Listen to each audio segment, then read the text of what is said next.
Thank you for participating in Innovations for Learning's online tutoring program and for your interest in helping a young student who is learning to read. By practicing with you each week, your student will gain important self-confidence that can lead to a lifetime of reading. This is an exciting time for your student, and we hope you will enthusiastically share your love of reading with him or with her. Our online tutoring program is designed for busy corporate employees who have limited time during the week for volunteer activities. All you need to tutor is a phone, an internet connection, and 30 minutes once a week during school hours. You decide on the tutoring time that fits your schedule. You can tutor from the office, from home, or from anywhere with internet access. Innovations for Learning installs and maintains a computer in the classroom that is used solely for tutoring. One child at a time works on the computer with his or her tutor. You will work with the same first or second grade student throughout the school year. The students we work with are new readers who are typically reading below grade level. But, with your help, they can be reading at grade level or above. Volunteers often ask if there's a stigma for kids who have tutors. The answer is an emphatic no. In fact, teachers tell us that everyone wants a tutor.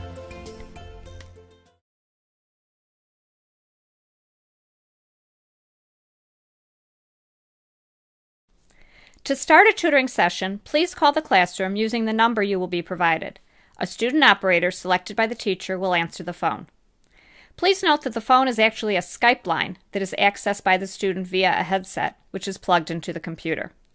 Keep in mind that the Skype line may function differently from a phone line. The ring may sound different than a regular phone, and you might hear noises on the line before the call is answered. There also may be lag time in the ring. While you may hear 5 rings, it might only have rung once in the classroom. So please let the phone ring longer than you might for a regular phone call. When the phone is answered, ask the operator to call your student to the tutoring computer. Please note that if your student is absent, the teacher may ask if you are willing to tutor another student that day. Whether or not you do so is entirely up to you. While you wait for your student to come to the phone and computer, click on Start Tutoring and enter your username and password. This will take you to the reading level page. At this point, you and your student will begin a tutoring session. If you have successfully logged in and are connected over the internet to the classroom computer, you will be able to control both your computer and your student's computer. If you are not connected, however, you will need to give verbal instructions to your student as you move through each screen of the program, telling your student when to advance to the next page or when to click on images or words. Click on your student's reading level, which will have been assigned by your student's teacher. You will then see all of the stories for that particular level. In this case, we'll click on Level C and will be taken to the Level C story menu. Now ask the student if he or she sees the images of the stories. If your student cannot see the stories, then you are not connected. You will need to ask the student to click on the letter C in order to access the C level story menu.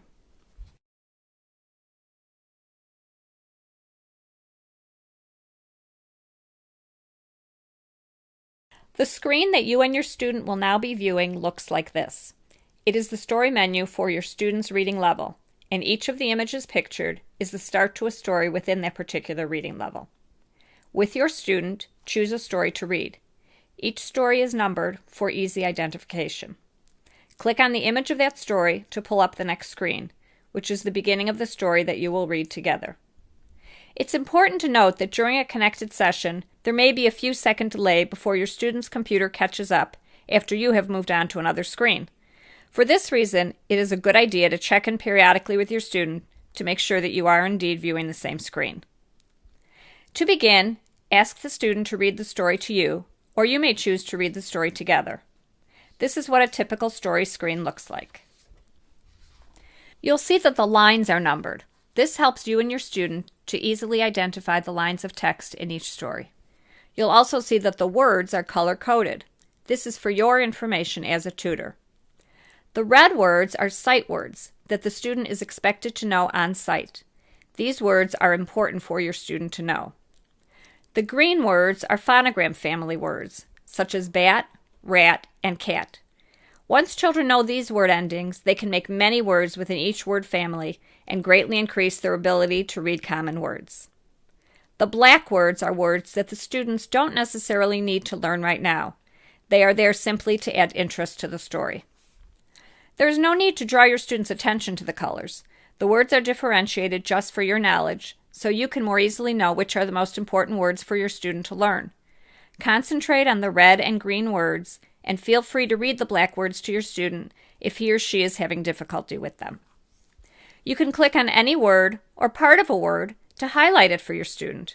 When you click, a green dot appears. This cursor dot is an invaluable tool, allowing you to point things out to your student even though you are not sitting next to each other in the same room. The student also has a cursor dot. It will appear to you and the student as purple when the student clicks on a word. If you click on the yellow text circle, a white box will appear, allowing you to type a word or part of a word to show to your student. Type a word in the box. Click on Show, and your student will be able to see the word or words you typed. This tool is useful if your student is struggling with a particular word in a story. You can show your student a word that is similar to, or from the same phonogram family as, the unfamiliar word. This feature also is useful if your student is misreading a word and you want to show him or her the difference between what they think the word is and what it actually is. By the way, students also can type in this box and send a word to you. Most tutors do not have their students type in the box until later in the school year, if at all, however. Whether or not you invite your student to do so depends on how adept your student is at using a keyboard. In addition to the yellow text circle, you will see 3 other colored circles at the top of each story and game page. The blue menu button leads to a list of activities, and we will explain this feature in detail later. The black button takes you to the previous page, and the green button moves you to the next page.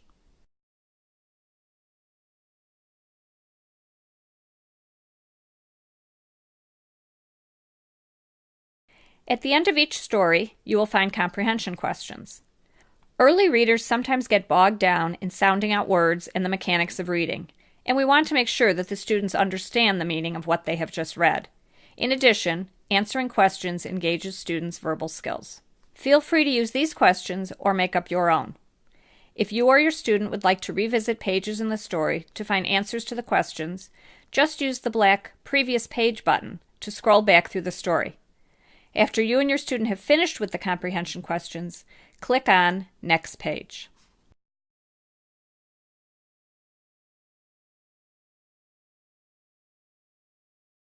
Now it's time to play a few games.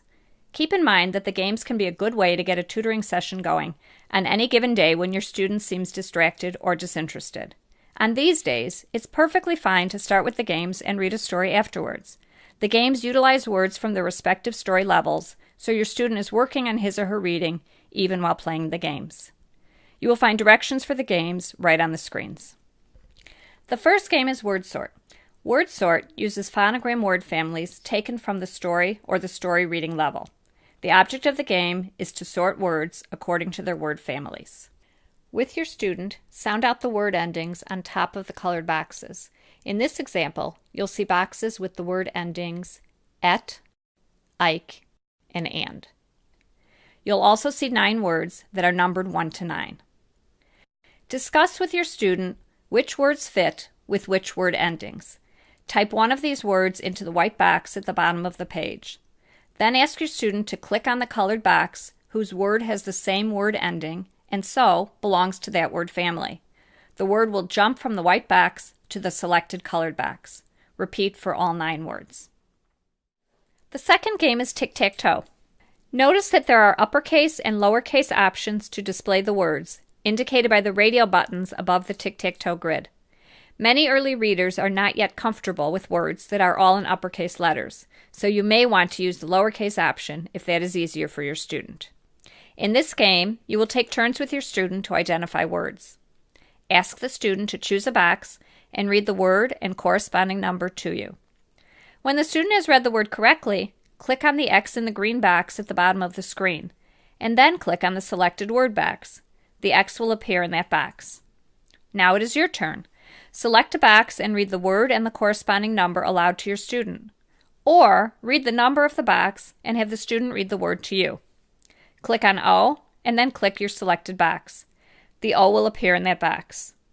Continue playing until either you or your student has 3 in a row, up, down, or diagonally. If you have entered the X or O in the incorrect box while you're playing, you can clear the box by clicking on Clear at the bottom of the screen. Then click on the box you'd like to clear. When you finish the game, click on the Restart button if you and your student want to play again. This clears the entire board so you can play a new game. Students love tic-tac-toe. Remember that it's okay to let them feel successful and win. When you are finished playing tic-tac-toe, click Next Page to advance to the third game, which is called Mystery Word. The object of the game is for the student to guess a word that you've thought up before all of the stars disappear. Think of a word with a maximum of 7 letters. You can help to reinforce your students' reading skills by choosing a word from the story that you've just read. Click on a number, 1 through 7, to indicate the number of letters in your word. That number of spaces will then appear. Ask the student to guess 1 letter at a time to form the selected word. As your student guesses each letter, click on that letter in the blue box to highlight it. This helps the student to know which letters he or she has already guessed. If your student guesses a letter that is in the word, type that letter directly onto the correct space or spaces. If your student guesses a letter that is not in the word, click on Remove Star and a star will be removed. Continue to play, highlighting all of the letters that the student guesses. A player is allowed 6 incorrect guesses before all of the stars disappear. Of course, you can continue playing the game until the correct word is identified, even after there are no stars remaining. You'll find that most students will want to continue the game until they have determined the word. If you and your student would like to play again, click the purple Restart button and the board will be cleared for a new game.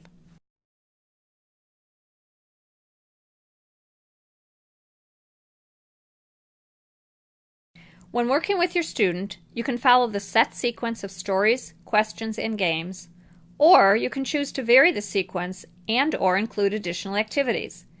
To see the various options, click on the blue menu button, which is in the top left-hand corner of every story and game screen.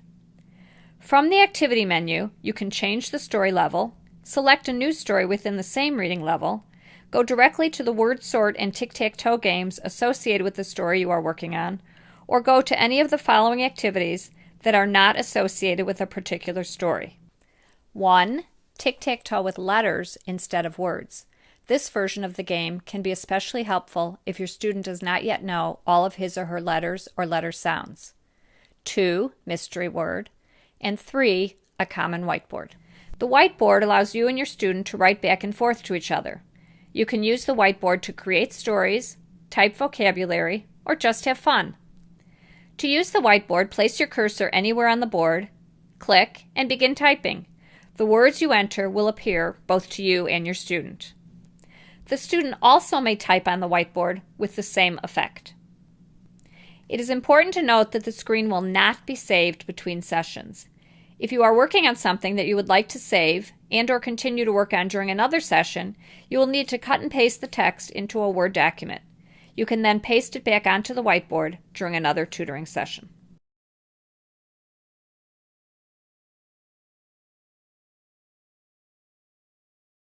"30 minutes goes by quickly, so please remember to keep an eye on the clock. In most cases, you will be able to read one story, ask comprehension questions, and play the related games during your 30-minute session. If you have done all of that and still have more time, you can choose to play more games, write on the whiteboard, or start a new story. If you don't have time to finish that story, you can always begin with it the following week. It's always a good idea to give your student a heads up when you are nearing the end of your session. Something like, "Let's play one more game of Mystery Word and then it'll be time to say goodbye," will be helpful to your student. Click on either Log Out or Home as soon as your session is over so that another tutor can log in. As long as your computer is connected to the classroom computer, another tutoring session cannot take place, so it is especially important to remember to properly exit the program. Click on Home to end your tutoring session if you want to remain in the program to check messages, look at the schedule, or write in your log. Click on the red Log Out button when the session is over if you would like to leave the program completely. Please note that if you are inactive with the program for 3 minutes, it will automatically log you out. You will, however, see a warning before this happens. If you log out or are logged out inadvertently, you can still access the log, schedule, or messages. Just enter your username and password when prompted after clicking on any of the pink buttons in the navigation bar.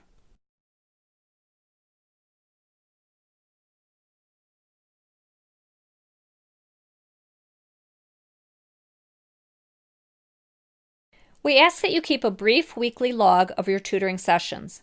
You may find it best to create your log entry as soon as your session is over, so that your thoughts are fresh in your mind. On the left side of the home page, you'll see a link to Tutor Log. When you're ready to write an entry into the log, click on this button. The log is a great way to refresh your memory before each session. It also allows you to look back over time to see progress. You may not see change in your student from week to week, but you will see growth over time. You'll also find it helpful to have notes should you want to contact your teacher about your student's progress, or if you have any concerns or questions about your student.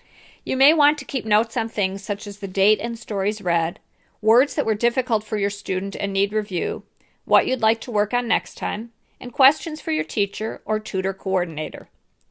Enter your log where it says, Type New Log Entry here. Click the Submit button below and your entry will be saved in the box on top. Your entries will be saved in an ongoing stream, so you will have a year-long record of your tutoring sessions. Note that your student's teacher has access to your log, so he or she can get a sense of your child's progress and understand what you are working on together.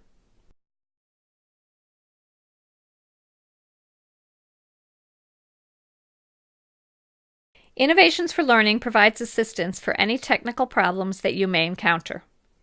Here's what to do if you have a phone problem. If you get a busy signal or the phone is not answered when you call the classroom, immediately contact our help desk by clicking on the button Immediate Assistance. This will allow you to chat in real time with IFL's technical team.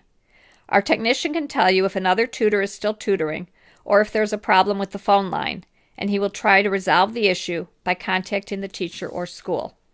If you cannot connect by chat, call the toll-free number provided. The second issue that may arise is a sharing problem. This occurs, for example, if you click on the story level, but your student does not see the story icons on the classroom computer. If you can hear your student on the phone, but you cannot connect to him or her on the computer, then you should continue tutoring by verbally instructing your student to click on the same buttons that you are clicking on throughout the session.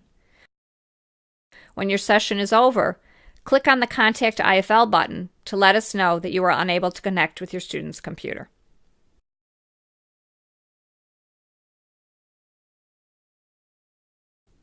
The third type of issue that you may encounter is a computer problem that is not a sharing problem.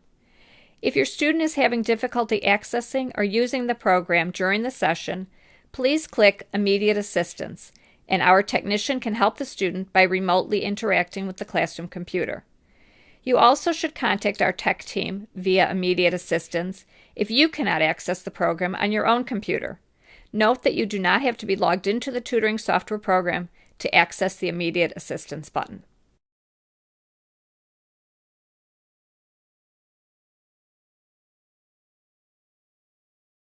Before you begin as a tutor, you will sign up for a tutoring time using our online tutoring schedule. Click on the Tutoring Schedule button on the navigation bar on the left. When the program opens, you will automatically be in your own classroom schedule set up by your teacher. It's best to set a regular weekly time for your tutoring sessions, but you can change your time even at the last minute in any given week, or you can switch to another regular time slot if your work schedule changes. Your student does not expect your call at any particular time or day. He or she just hopes that you will call weekly. If you cannot tutor during any given week, please email your teacher to let him or her know that you will not be calling that week. In turn, your teacher will let your student know. Please note that there are directions on the screen, but we will walk you through the scheduling process now. The colored boxes indicate times available for tutoring in the classroom. The black boxes indicate times that are not available. Each slot equals 15 minutes. Choose any two adjacent open slots to equal a 30-minute period that fits your schedule. This will be your regular default time. Click the top slot and enter your name in capital letters. Click the slot below and enter your student's name in lowercase letters. If, during any given week, you cannot tutor during your default time, choose a temporary time for that week. Enter your name, your student's name, and the date when you will be using this temporary time slot.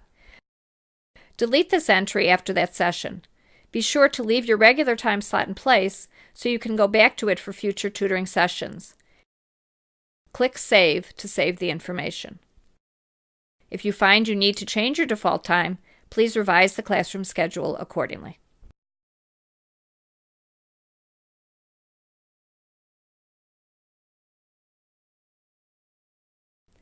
Please click on the Messages Student Level button before your tutoring session each week. If your teacher has any information for you, such as a change to the classroom schedule, he or she will enter it here. When a teacher sends you a message, you also will receive an email with the same message content delivered directly to your email box. This dual messaging system is designed to ensure that you do not miss any important information from your teacher. Note that tutors cannot reply to teachers via the Messages function. If you need to communicate with your teacher, please use the teacher's email address, which we will send to you. Please remember, however, that teachers are not on a corporate workday schedule and typically do not check email throughout the day. When you click on the Messages Student Level button, you also will see the reading level that your teacher has assigned to your student. Your teacher may adjust your student's reading level at any time, so it is a good idea to check the level each week before you tutor.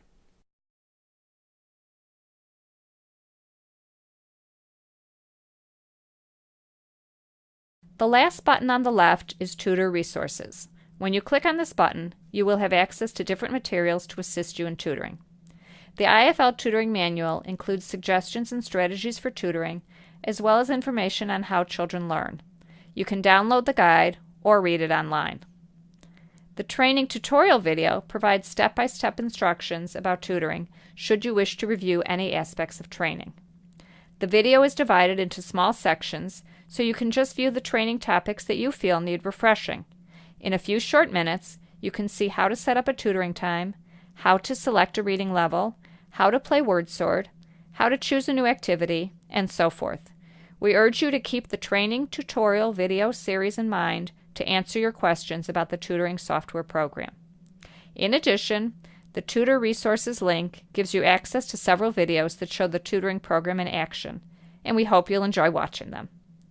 Comprehensive lists of both phonogram families and sight words are included in the Tutor Resources section as well.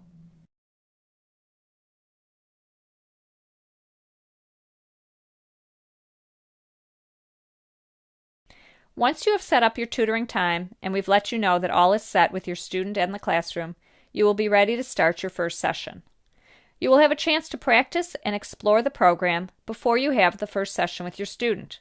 To do this, click on Start Tutoring, and when you are prompted to give your username and password, do not enter either. Instead, click on Close at the top of the login box, and you will be able to access the program without being connected to a classroom computer. This way, you can practice at any time of day and for as long as you like.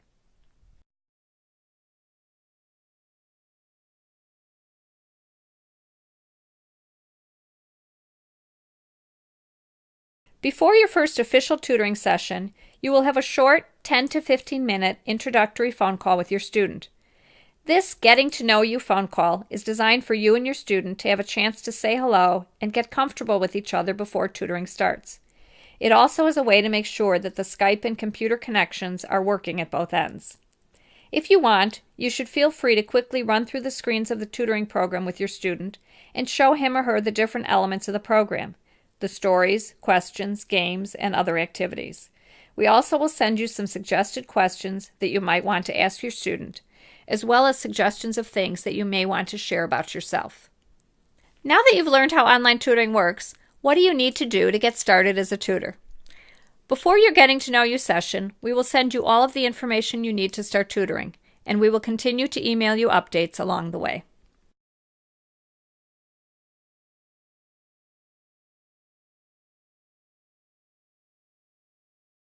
As a tutor, you will give a child something very special and rare: 30 minutes of undivided attention every week.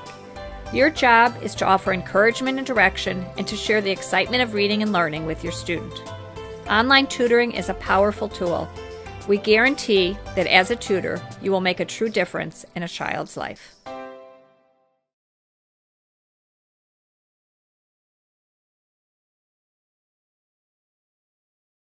We'd like to review the answers to some of the common questions that prospective tutors may have.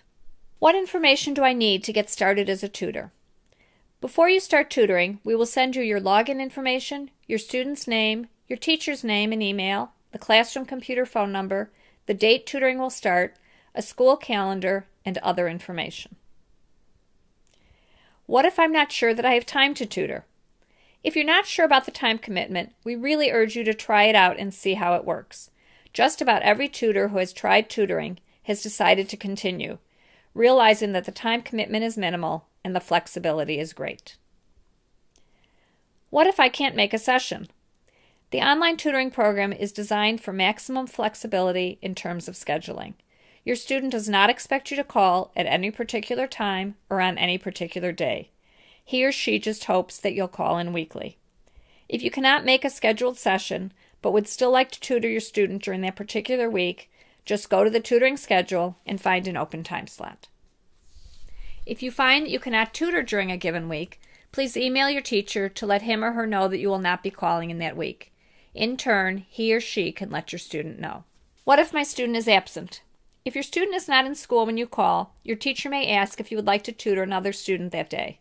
It is completely up to you whether or not you choose to tutor another student. If you have set aside the time and would indeed like to tutor, please feel free to do so. In this situation, teachers typically send students who do not have tutors to the phone, and these children always love the opportunity to feel special for a day. Since you will not know the student's reading level and you are only tutoring for a short time, we recommend that you choose a story from the C level.